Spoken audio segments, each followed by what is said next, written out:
कस्तो चाहिँ छोरा जन्मायो बाँदर जस्तो। मैले एक्लै जन्माएको होइन क्या रे।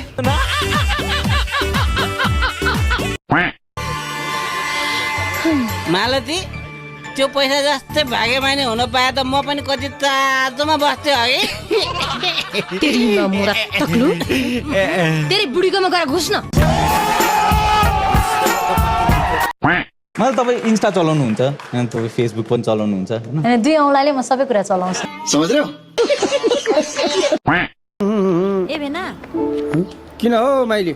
हेर न आज पनि बाख्राले बोका खोज्यो कि भ्याउँछौ र।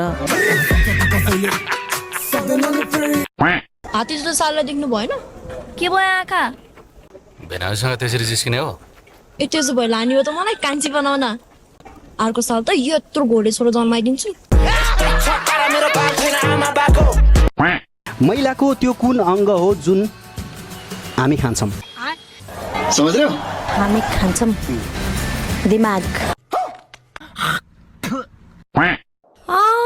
बहिनीले भनेपछि त ज्यानबाले पक्का मानिहाल्छ। बिहा भएपछि पापा र छाउरा एकैचोटि जन्माइन्छ। नेक्स्ट है त सुत्ने बेलामा एकदमै कम्फर्टेबल लाग्ने पहिरन के हो दुर्गेशलाई? के लाएर सुत्छौ? नाङ्गे सुत्छ भन्दा नि मिल्छ। खत्तम, bye bye, tata, good bye. थाहा छ बाजे मलाई तपाईँको टुप्पी कस्तो मनपर्छ नि। त्यसो भए त मेरो भन्दा राम्रो टुपी मेरो बाकै छ। यो बाजेको त छैन कि क्या हो? समझ रहे हो? मन भन्या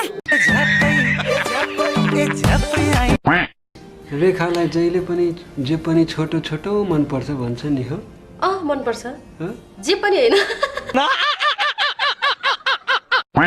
मेरो बुढी एकदमै राम्रो, सबैलाई आफ्नो बुढी राम्रो लाग्छ नि त होइन? अनि एउटा पोइन्टसम्म लाग्छ होला क्या, अनि त्यसपछि अर्काको बुढी राम्रो लाग्न थाल्छ होला।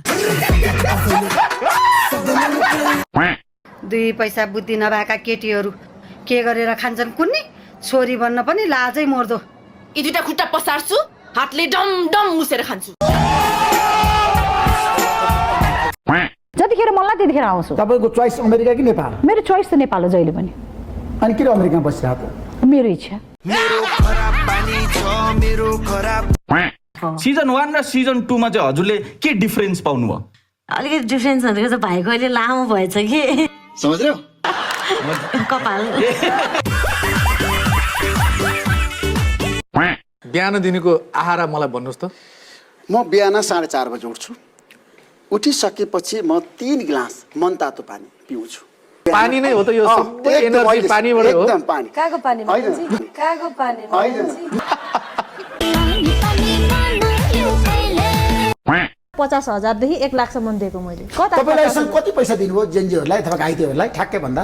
अब त्यो त अब ठ्याक्कै यति चाहिँ नभनौँ। अब जो सबैलाई पुग्ने यो उपत्यका भरि त सबैलाई पुग्नेलाई सबैलाई पैसा दिनुभयो? सबैलाई। त्यो पैसा कहाँबाट आयो आसी? अब त्यो पैसा चाहिँ ब्याङ्कबाट आयो। तपाईँको यो अमेरिका कतिौँ पटक हो?